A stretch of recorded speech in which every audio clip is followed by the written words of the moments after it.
Hi, I am going to video record this one today. I think it needs to be because I think there's a lot of information and passion behind what I have to say today. I'll probably play with my hair a lot today, but that's okay. It's been a really long day. It started out wonderful. I always bowl on Wednesdays with my mom, and I look forward to that time with her.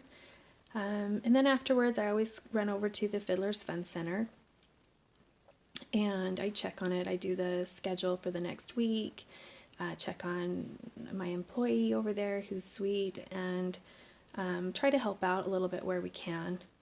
But today was a little different.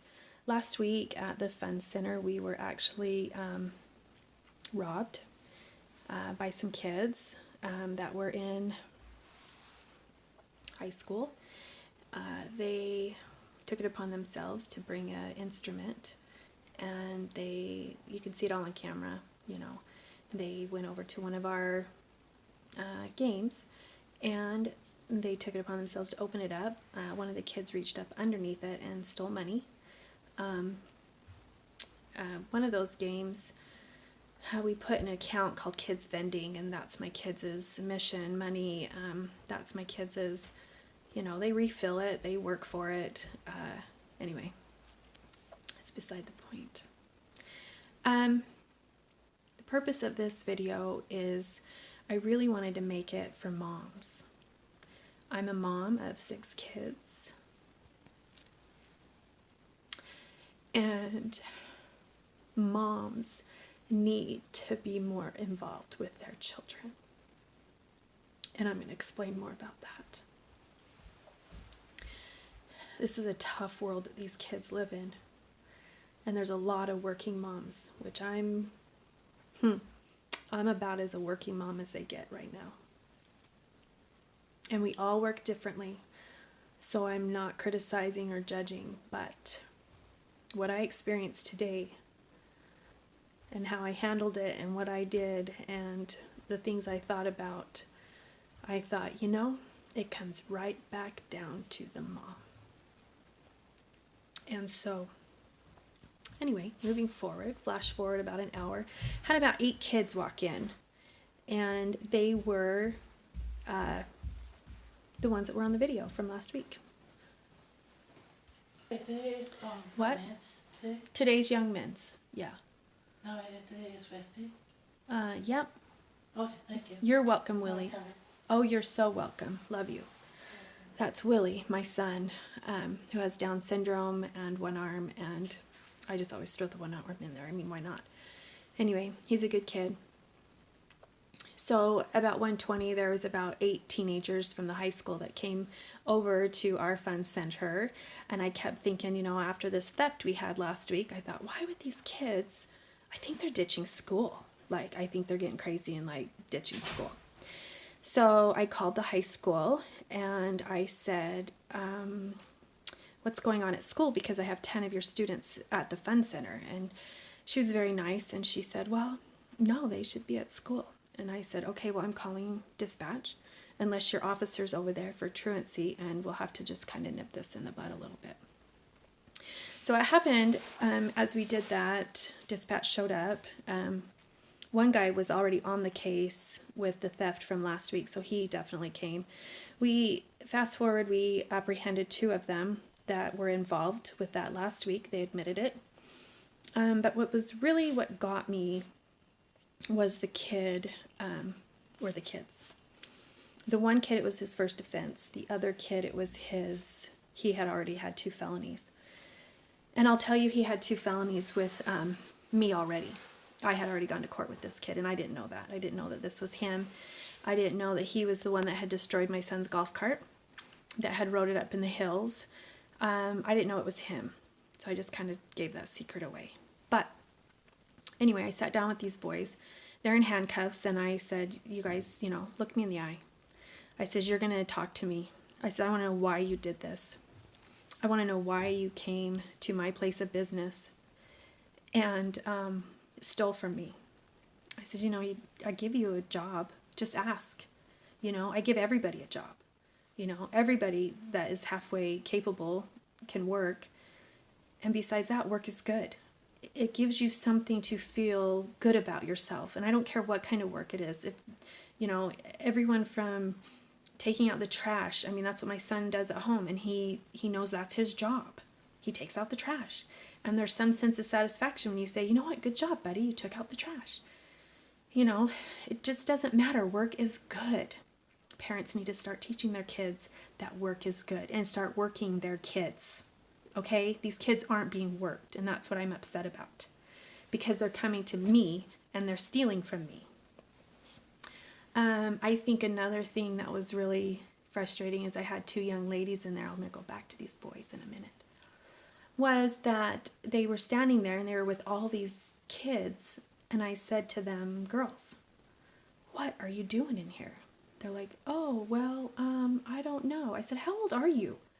They're like, oh, we're freshmen. I said, are you kidding me?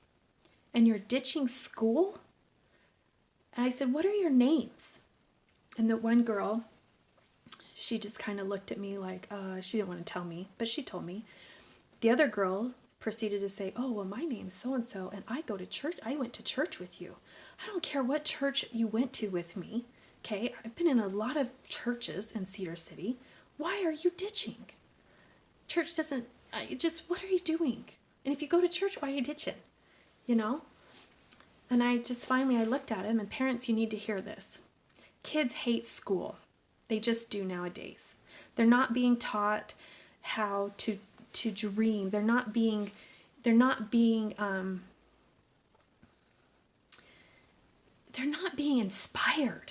When I was a kid, I was being inspired. I loved government. I had this government teacher that I just loved. I loved him. I didn't love high school when I look back on it, but there were classes that I loved. I don't understand, but you should know, moms and dads, your kids don't enjoy going to school. They're going just to endure it. And so I told these girls that's what they needed to do. They needed to make better choices, and yes, they hate school, but that they needed to go and endure it, and they needed to find something good in it. They needed to find something good in it, and they needed to stay, and that they were welcome to come to the theater after school and hang out all they want. I don't care if you spend any money or not. If you just feel safe there, come and stay. And there's 3 cops there, mind you. And I told those girls, before they come and ask for your name and write your phone numbers down, they needed to get the hell out of my theater and don't come back and don't ditch again. Okay? Moms, talk to your kids. Okay? Don't chastise them for hating school. Love them for it. Love them that they have a voice for it. If they call you and say, can you come get me? I'm struggling. Go get your child and talk to them about it. Go get an ice cream. Go do something with your child. I had a daughter that called me every day her freshman high school year. Every day. Okay? And I went and got her every single day. And I got phone calls for a truant child and everything. Well, guess what? She graduated from college. She got her GED. She went on a mission. She went to Alaska and had experiences that only what she needed. Because these kids need to be guided. They need to be guided by you and Heavenly Father. You should be praying for your children, asking for direction. Help them move forward in life because they're struggling. Now fast forward to these boys, okay? They're sitting with handcuffs on. And after I talked to them and I told them about honor and honor your mother and your father's name and gave them the whole mother, bullshit, basically, conversation and why'd you steal from me and take food out of my children's mouths and blah, blah, blah, blah, okay? Oh no, it gets better. My husband told me that kid that was over there in handcuffs is the one that destroyed Willie's golf cart.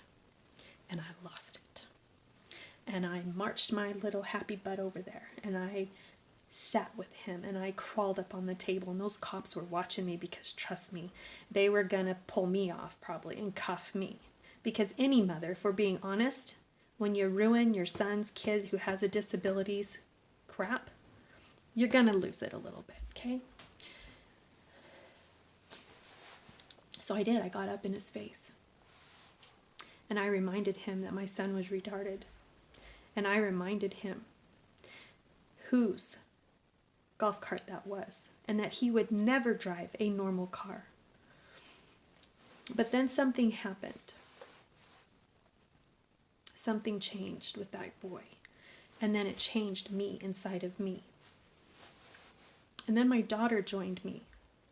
And she sat down next to him and brought tissues because the Spirit told her to. Because she listened to her heart. But I was having a mommy moment. And then all of a sudden, I saw him as the Savior saw him. And I saw him as Jesus saw him. And then I started asking him questions, and he looked me in the eye with tears in his face. And as he hit his head on the table because he was so mad at himself, he said, "I am so sorry." He said, "I did not know whose that was." He said, "And when I found out that it was your son's with Down syndrome," he said, "my heart broke." And he said, "I am so sorry." And he said, "I have 2 felonies and $10,000 in fines." And he is 15 years old. I said, "Does your mom work?" He said, "She works all the time. She never has time for me." He said, "My stepdad's in St. George." I didn't ask him about his real dad. He's a middle child, and middle children, if you know their personalities, they already feel alone and lost. And I asked him if he felt alone and lost. My daughter asked him as he's crying and sobbing, and she's wiping his nose because he has handcuffs on, and he's just sobbing, and his nose is just running. And I could see compassion with her because, let me tell you, if anybody knows anything about my daughter and the way she held back, she would have beat this kid to a pulp for stealing my son's golf cart and her brother Willie's golf cart. Everybody knows that. But she showed compassion and attributes that I know she's worked on, and I know she's learned, and that she always had. And it was so amazing to watch this return missionary come home converted to Jesus Christ. But to see the sorrow in this kid made me all of a sudden look at my son and think, if this was my son.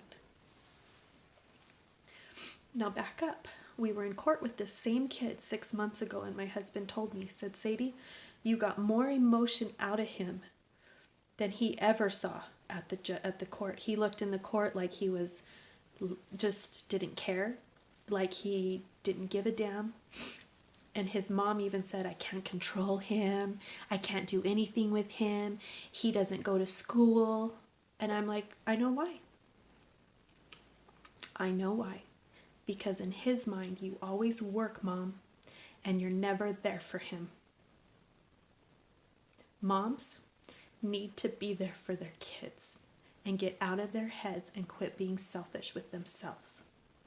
When you have a baby, it's about you and that child. It actually doesn't become about you anymore. It's about that child that you brought into this world.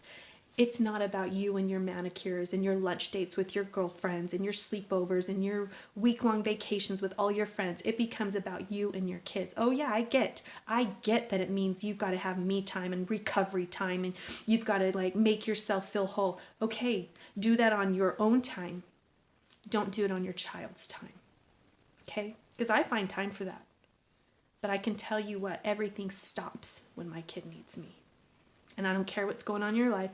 You forget yourself and you go to work with your children. I will be probably criticized for this video that I'm about to post.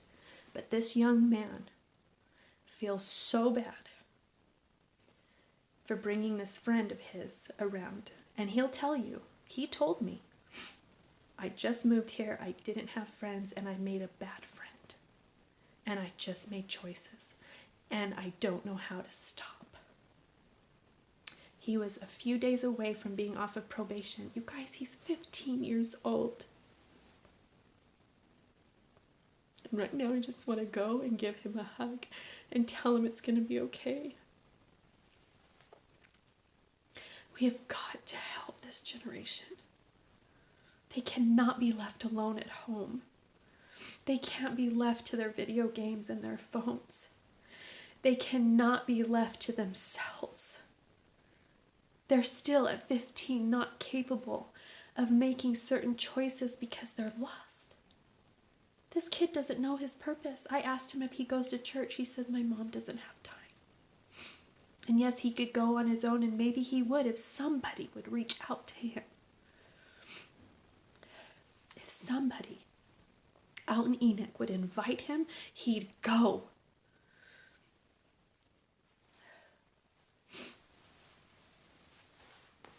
He's so frustrated because he's taken the whole fall for, other things. But I think my point is, Mom,